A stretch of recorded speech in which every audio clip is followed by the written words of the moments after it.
چند بار پڑھ لیں تو نہ صرف آپ کی دعا قبول ہو سکتی ہے بلکہ آپ کے دل کو سکون اور جسم کو شفا بھی مل سکتی ہے۔ یہ وہ سورت ہے جو ہر مسلمان روزانہ کم از کم 17 مرتبہ نماز میں پڑھتا ہے، مگر ہم میں سے اکثر اس کے اصل فضائل سے واقف نہیں ہیں۔ تو آئیے اس کے اصل فضائل جانتے ہیں۔ سورہ فاتحہ قرآن پاک کی پہلی سورت ہے۔ اس کو ام القرآن بھی کہا جاتا ہے، یعنی قرآن کی ماں کہا گیا ہے۔ اس کا ایک اور نام الشفا بھی ہے، یعنی شفا، کیونکہ یہ نہ صرف روحانی بلکہ جسمانی بیماریوں کے علاج کے لیے بھی مؤثر ہے۔ یہ 7 آیات پر مشتمل ہے اور نبی کریم صلی اللہ علیہ وآلہ وسلم نے فرمایا، نماز اس شخص کی نہیں ہوتی جس نے سورہ فاتحہ نہ پڑھی ہو۔ یہ صحیح بخاری کی حدیث ہے۔ نماز کی تکمیل سورہ فاتحہ کے بغیر نماز قبول نہیں۔ ایمان کا خلاصہ اس میں توحید، قیامت، دعا اور ہدایت سب کچھ شامل ہے۔ دعا کی قبولیت کے لیے یہ سورت خود ایک دعا ہے جو سیدھا راستہ مانگنے کے لیے ہے۔ اس میں کہا گیا ہے اہدنا الصراط المستقیم۔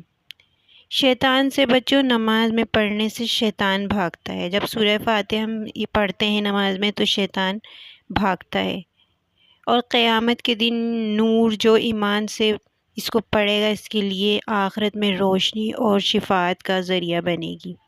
کوشش کریں اس کے ترجمے کو بھی یاد کریں تاکہ یہ پتہ لگے کہ اس میں اللہ تعالیٰ کیا فرما رہا ہے۔ پھر روحانی بیماریوں کا علاج، حسد سے، جادو سے اور نظر بد سے حفاظت ہوتی ہے۔ جب ہم سورہ فاتحہ پڑھتے ہیں تو اس شفا ہے۔ اس کے پڑھنے سے حسد، جادو اور نظر بد سے بھی حفاظت ہوتی ہے۔ اور جسمانی شفا کے لیے نبی کریم صلی اللہ علیہ وسلم نے ایک مریض پر سورہ فاتحہ پڑھ کر دم کیا اور وہ صحت یاب ہوا۔ تو جب بیمار ہو تو سورہ فاتحہ پڑھ کر دم کریں، انشاءاللہ اللہ تعالیٰ شفا دے گا۔ پھر دل کو سکون، غم، ڈپریشن اور گھبراہٹ میں بھی پڑھنا دل کو سکون دیتا ہے اگر اس کو سمجھ کر اور توجہ سے پڑھا جائے۔ رزق پہ برکت کے لیے نیت کے ساتھ روزانہ پڑھنا برکت کا سبب بنتی ہے۔ مشکل آسان ہو جاتی ہے۔ امتحان، انٹرویو یا کسی مشکل فیصلے سے پہلے اس کو پڑھنا آسانی پیدا کرتا ہے۔ سورہ فاتحہ کے بہت سارے فضائل ہیں۔ بیماری کی جگہ پر ہاتھ رکھ کر 7 مرتبہ سورہ فاتحہ پڑھ کر دم کریں تو انشاءاللہ شفا ہوتی ہے۔ سفر سے پہلے 3 مرتبہ سورہ فاتحہ پڑھیں تو حفاظت میں رہیں گے۔ روزانہ فجر کے بعد 41 مرتبہ پڑھیں تو انشاءاللہ رزق اور برکت میں اضافہ ہوگا۔